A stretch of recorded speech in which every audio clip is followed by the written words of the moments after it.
So hey guys, what's up everyone? It's Student Duke. So आज चाहिँ हामी टेकु जान लाग्छौँ है। अनि टेकु चाहिँ किन जान ला भन्दाखेरि चाहिँ बाइक किनेको चाहिँ अलमोस्ट 1 मन्थ हुन लागिसक्यो। अनि अब ल्यामिनेसन गर्न जाम भनेर सोचिरहेको थिएँ। सो आज चाहिँ टेकुमा मेरो बाइकलाई फुल ल्यामिनेसन गर्न जान ला। So let's see how the day goes. So guys म चाहिँ टेकु पुगिसकेँ है। अनि बाइक पनि खोल्नु भइसक्यो। सो अब चाहिँ ल्यामिनेसन हाल्यो यसमाथि। So enjoy the video.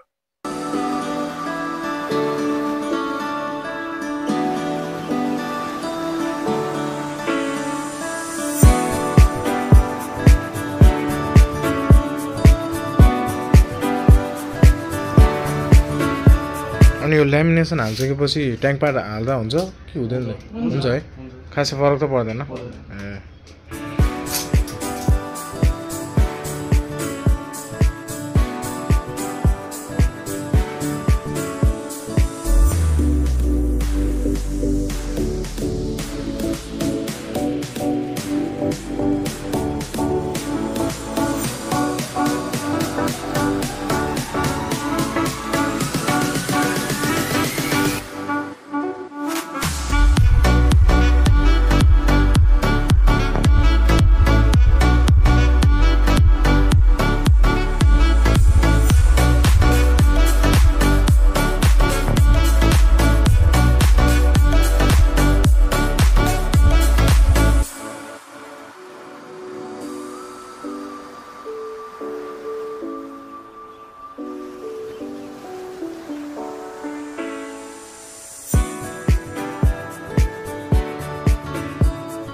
So guys यो ल्यामिनेसनमा चाहिँ हामीले हैन ट्याङ्कमा चाहिँ 3टा लेयर गरेको छौं किनकि most of the people do 1 layer हैन ट्याङ्कमा चाहिँ एउटा लेयर एउटै ल्यामिनेसनले पुरै गर्न खोज्नुहुन्छ। अब त्यसले गर्दाखेरि चाहिँ के हुन्छ भन्दाखेरि अलिकति स्क्रैचहरु आयो भने अलिकति ल्यामिनेसन उक्यो भने चाहिँ पानी र हावा छिरेर त्यहाँ बबल उठ्छ।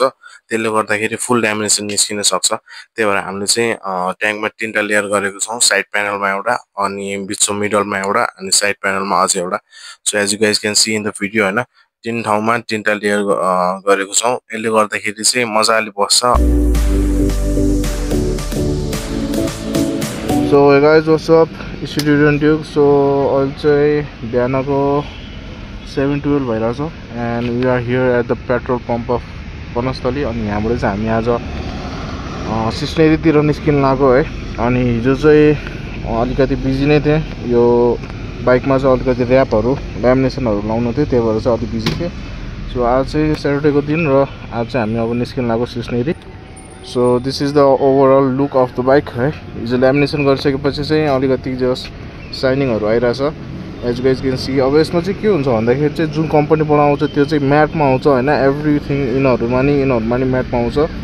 अनि ल्यामिनेसन पीपीएफ गर्दाखेरि चाहिँ के हुने भन्दाखेरि चाहिँ यहाँ मजाले मिरर जस्तै साइनिङ, मिरर जस्तै स्याडोजहरु आउँछ के, मजाले रिफ्लेक्ट हुन्छ औँलाको। As guys can see the gloves हैन, यसको रिफ्लेक्ट आइराछ। So this is the difference, lamination गरेको चाहिँ डिफरेन्स यो हुन्छ। अनि यसले गर्दाखेरि चाहिँ के हुन्छ भन्दाखेरि स्मल माइनर स्क्रैचेसहरु चाहिँ खासै देखिदैन, माइनर स्क्रैचेसहरु हुँदा नि खासै फरक पर्दैन। बट यस्तो र्यापहरु यस्तो लागिसकेपछि चाहिँ एउटा कुरा चाहिँ रिमेम्बर गर्नुपर्छ, किनकि अब जस्तै यसमा पीपीएफमा त ग्लु हुँदैन, यसमा चाहिँ तपाईको ल्यामिनेसनमा चाहिँ ग्लु हुन्छ। सो त्यही भएर यसको त्यही टाइम ड्युरेसन चाहिँ अबाउट 1 इयर जति राखेर 1 इयर पछि चाहिँ यो र्याप चेन्ज गर्नुपर्छ ल्यामिनेसन। सकेसम्म चाँडै गरेको राम्रो, किनकि यसमा चाहिँ ग्लु हुन्छ हैन। अनि त्यो धेरै टाइम भइसकेपछि 1-1.5 वर्ष 2 वर्ष जति हुन लागिसक्यो भने चाहिँ यसको भित्र गम हुन्छ। त्यसले गर्दाखेरि चाहिँ निकाल्दाखेरि चाहिँ पेट्रोल युज गर्नुपर्छ कि यो त्यही भएर यो निकाल्दाखेरि चाहिँ पेट्रोल युज गर्दाखेरि हल्का कलर चाहिँ उड्ने सम्भावना हुन्छ। त्यही भएर सकेसम्म हालेको छ भने राम्रो हो है। अनि त्यही 1 वर्ष जतिमा चाहिँ निकाल्नुपर्छ। अहिले चाहिँ हामी यहाँ बनस्थलीको पेट्रोल पम्पमा कुरिरहेछौँ हैन, भाइहरु आउँदैछ। हामी चाहिँ 4 जना जान लाग्यो सिस्नेरी। हिजो चाहिँ ल्यामिनेसन गर्यो अनि त्यही ल्यामिनेसन गरेको चाहिँ अबाउट त्यही 35 से 4000 पाउँछ फुल बडी गरेको चाहिँ हैन। त्यसमा चाहिँ सब इन्क्लुड हुन्छ हैन, अगाडिको मडगार्डदेखि यो फेरिङ, पेट्रोल ट्याङ्क एन्ड पछाडिको फेरिङ पनि। तर हेडलाइटमा चाहिँ हुँदैन, किनकि हेडलाइटमा गर्यो भने चाहिँ पछि युज गर्दाखेरि चाहिँ ब्याट्री युज गर्ने कारणले हेडलाइटहरू फुट्न सक्छ, त्यही भएर चाहिँ हेडलाइटमा नगरेको राम्रो। हेडलाइटमा चाहिँ स्मोक ब्ल्याक हालेको चाहिँ राम्रो हुन्छ ऱ्यापै, त्यसमा चाहिँ गमहरू हुँदैन, पेट्रोल युज गर्नु पर्दैन, यतिकै निस्किन्छ। So I will C you in a bit है त गाइज। सो हाम्रो केटाहरू आइसकेको छ है। सो यही के छ भाइ, सलाम। सो यहाँ एउटा एन्टर्स एउटा ड्युक जाँदैछ है, अनि म पनि पिलियन छु अनि भाइ पनि पिलियन छ। पेट्रोल हाल्नु छैन? ल ल ल ल लेट्स गो है guys, let's see.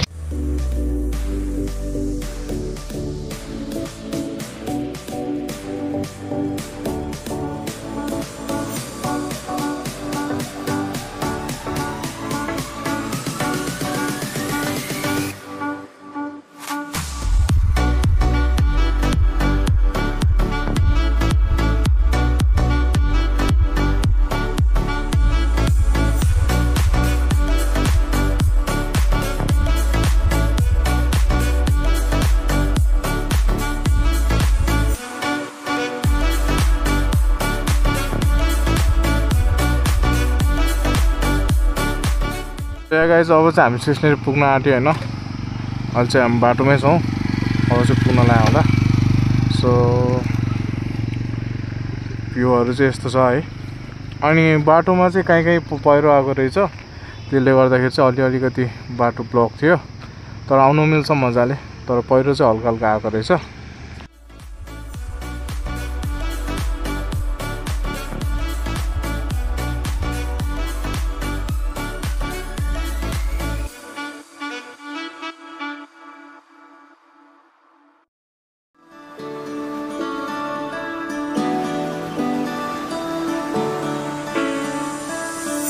So guys अहिले चाहिँ हामी यहाँबाट रिटर्न हुँदैछौँ है, किनकि हामीले चाहिँ अब सिस्नेरीको नेचुरल स्विमिङ पुल भेटेन। अब अस्ति साथीहरू आएको थिए अनि उनीहरूले भनेको रुट अनुसार नै आएको हो, तर पनि हामीले चाहिँ भेटेन।